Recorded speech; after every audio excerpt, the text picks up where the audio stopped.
હાય, ખુશાલીની વાતોમાં આપ સૌનું હાર્દિક સ્વાગત છે. આજે હું તમારા બધા સાથે આજના દિવસનું મહત્વ એટલે કે ગુરુ પૂર્ણિમા વિશે વાત કરવા આવી છું. આપણી સંસ્કૃતિમાં અંધારા પરથી પ્રકાશ તરફ લઈ જનારને ગુરુ કહ્યા છે. પણ શું તમે એ જાણો છો કે આખરે આપણે ગુરુ પૂર્ણિમાની ઉજવણી શા માટે કરીએ છીએ?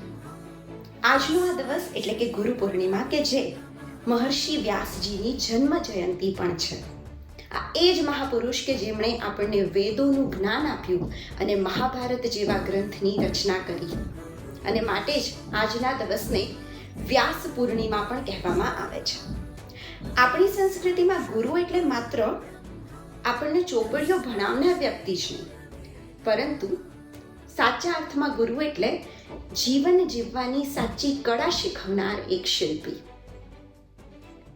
આજે સમય ભલે બદલાઈ ગયો છે, પરંતુ આપણા ગુરુનું એ સ્થાન એ ક્યારેય બદલાતું નથી, એ કોઈ લઈ શકતું નથી.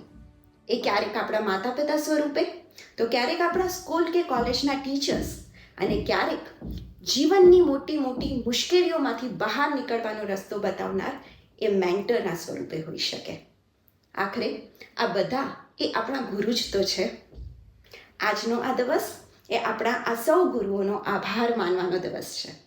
મને કમેન્ટમાં જરૂર કહેજો કે આપના જીવનમાં સૌથી મોટું પ્રેરણા સ્ત્રોત એ કોણ છે, તમારા ગુરુ કોણ છે, અને તેમને ચોક્કસથી થેન્ક યુ કહેજો.